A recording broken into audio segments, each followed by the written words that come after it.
Hello students, स्वागत है आप सभी का हमारे इस यूट्यूब चैनल में जिसका नाम है सोल सॉल्यूशन। मैं चंदन कुमार हाजिर हूँ आप सभी के सामने अपनी एक और नई वीडियो के साथ। सो गाइस, आज की इस नई वीडियो में हम बात करेंगे उन सभी स्टूडेंट्स के लिए जो फोर्थ सेमेस्टर के स्टूडेंट्स हैं, उन सभी के पास में बीए प्रोग्राम का कोर्स है और पॉलिटिकल साइंस उन सभी के पास में सब्जेक्ट है।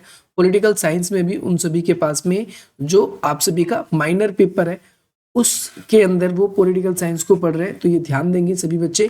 और आज हम बात करने वाले हैं आप सभी की एक और नई बुक जो कि दिल्ली यूनिवर्सिटी के द्वारा लॉन्च की गई है।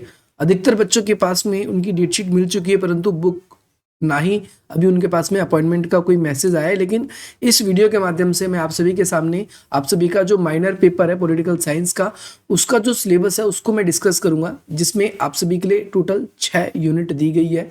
और ये आपका कंपैरेटिव गवर्नमेंट एंड पॉलिटिक्स है।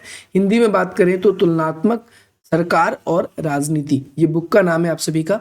और अगर आप देखोगे तो ये रीडिंग नोट्स है आप सभी के लिए जो दिल्ली यूनिवर्सिटी की ओर से रिलीज किया गया है।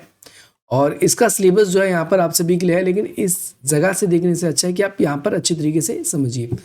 सबसे पहली बात तो फर्स्ट यूनिट जो है आप सभी की स्क्रीन पर आ चुकी है, और इस फर्स्ट यूनिट के अंदर आप सभी को सबसे पहले यही पढ़ना है कि तुलनात्मक राजनीति आखिर है क्या। तुलनात्मक राजनीति क्या है, पहले आपको ये पढ़ना है। दूसरी बात, इसके विश्लेषण की प्रकृति क्या है, यानी तुलनात्मक राजनीति को हम किस तरीके से समझने का प्रयास करते हैं, इसका नेचर क्या है, और इसको विस्तार से समझेंगे हम।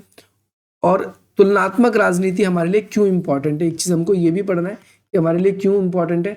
और जब हम इसको पढ़ेंगे हमारे लिए क्यों जरूरी है, तो हमें पता चलेगा इसके विषय क्षेत्र, यानी तुलनात्मक राजनीति में हम क्या क्या पढ़ते हैं, आखिर पढ़ते क्या क्या है, हम इसके अंदर ये देखेंगे। और लास्ट में इसकी कौन कौन सी विधियां हैं, यानी तुलनात्मक राजनीति किन किन जरियों से की जा सकती है। तो फर्स्ट यूनिट में आपको ये 3-4 चीजें मेनली पढ़नी है, जिसके बारे में अच्छे से सेपरेट वीडियोज में हम चर्चा करने वाले हैं। सेकेंड यूनिट आप सभी के लिए ये है जिसमें आपसे कहा गया है राजनीतिक व्यवस्थाओं का वर्गीकरण। राजनीतिक व्यवस्था में आप सबसे पहले संसद के बारे में पढ़ोगे। दूसरी चीज आपका अध्यक्षात्मक व्यवस्था, जब आप कार्यपालिका को पढ़ते हो तो कार्यपालिका के अंदर आप देखते हो कि हमारे देश में अर्ध अध्यक्षात्मक शासन व्यवस्था है, जिसमें हम अध्यक्षात्मक व्यवस्था से तुलना करते हुए चलेंगे। किसी देश में अगर संसदीय शासन व्यवस्था कार्यपालिका के अंदर होती है तो वो कैसे काम करती है, और किसी देश में अध्यक्षात्मक शासन व्यवस्था होती है तो वो कैसे काम करती है, जैसे कि अमेरिका में, यूएसए में। तो हम इन दोनों का कंपैरिजन करेंगे। साथ ही साथ हम ये भी पढ़ेंगे संघीय व्यवस्था क्या है, संघवाद किसे कहते हैं, और संघवाद का संघात्मक लक्षण क्या है और एकात्मक लक्षण क्या है, हम इसके बारे में भी चर्चा करेंगे। ये हमारा सेकंड यूनिट में रहने वाला है। थर्ड यूनिट की बात करें तो इसके अंदर हम सभी को भारत के अंदर जो चुनाव प्रणाली है, चुनाव प्रणाली यानी निर्वाचन प्रणाली जो है, इसको भी पढ़ना है। और इस चुनाव प्रणाली में 2 चीजें आपको पढ़नी है। पहला, first past the post system, पहली चीज ये आपको, जिसे हम हिंदी में ये भी कहते हैं सर्वाधिक मत के आधार पर जीत की प्रणाली।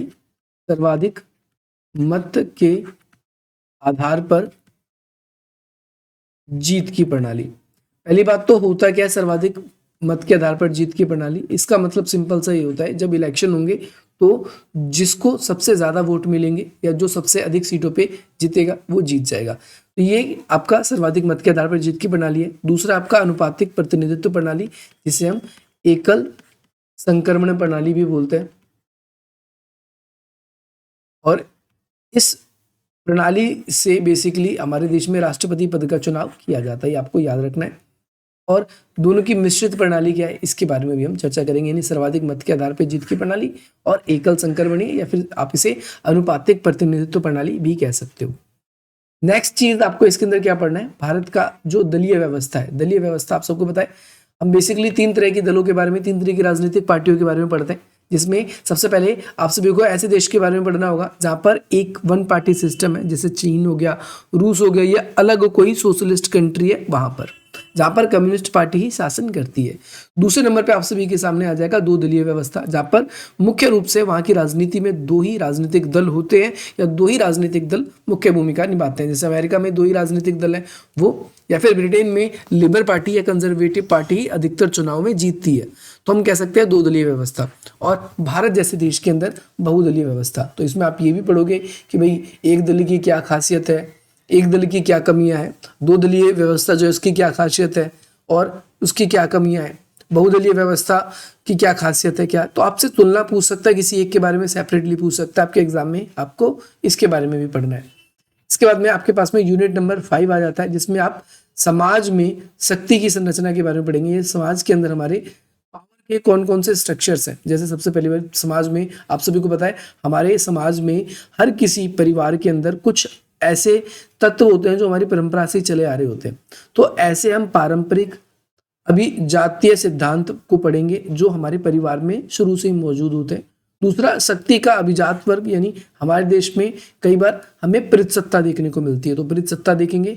बहुलवादी समाज क्या होता है, हम इसको समझने का प्रयास करेंगे। और शासक वर्ग का क्या सिद्धांत है, हम इसको भी देखेंगे। लास्ट और फाइनल यूनिट आप सभी की इस सेमेस्टर की, जिसमें आप शासकों की तुलना करेंगे। जैसे लोकतंत्र के जो शासक होते हैं वो अच्छे होते हैं कि नहीं होते, सत्तावादी लोकतंत्र या फिर सत्तावादी जो लोग होते हैं वो कैसे होते हैं, कल्याण और साथ ही साथ में लोक लुभावनवाद वाली नीतियां कैसे होती है। जैसे आजकल भारत के अंदर इलेक्शन से पहले तुम देखते हो कोई राजनीतिक पार्टी कुछ फ्री करती है, कोई किसी को कुछ लालच देता है, तो लोक लुभावन यानी जनता को लुभाने वाली नीतियां। इसके अलावा आपकी सुरक्षा की व्यवस्थाओं के बारे में हम चर्चा करेंगे। तो ये आप सभी का एक छोटा सा ओवरव्यू था इस पूरे के पूरे सिलेबस का।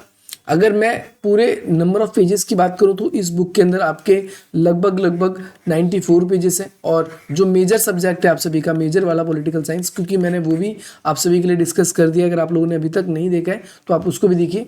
उसमें लगभग आपके 144 पेज थे, तो आप कह सकते हो कि वो ज़्यादा तगड़ी, इसीलिए वो मेजर में। और जो आपके माइनर सब्जेक्ट में, तो इसके अंदर आपके 94 पेजेस ही हैं। मेजर में आपको ज़्यादा पढ़ना पड़ेगा। साथ ही साथ में कुछ चीज़ें ऐसी थी, जैसे आप अपना फर्स्ट पास दी पोस्ट सिस्टम और जो आपका अनुपातिक प्रतिनिधित्व प्रणाली है, ये वाला आप उसके अंदर भी पढ़ोगे, इसमें भी पढ़ोगे। जिन बच्चों के पास में मेजर और माइनर दोनों में पॉलिटिकल साइंस है, तो उसका एक ये तो भला हो गया कि भाई दोनों जगह पर उसको एक चीज़ पढ़ने को मिलेगी, तो ज़्यादा परेशान होने की आवश्यकता नहीं है। बाकी आप लोग हमारे चैनल को अगर आपने अभी तक सब्सक्राइब नहीं किया है तो अभी आप जल्दी से सब्सक्राइब कर लीजिए, क्योंकि हमारी जो वीडियोज़ है आप लोगों को उतना ही लाभ देती रहेंगी और आपके एग्जाम से जुड़ी हुई जो पल पल की अपडेट्स हैं वो आपको मिलेंगी।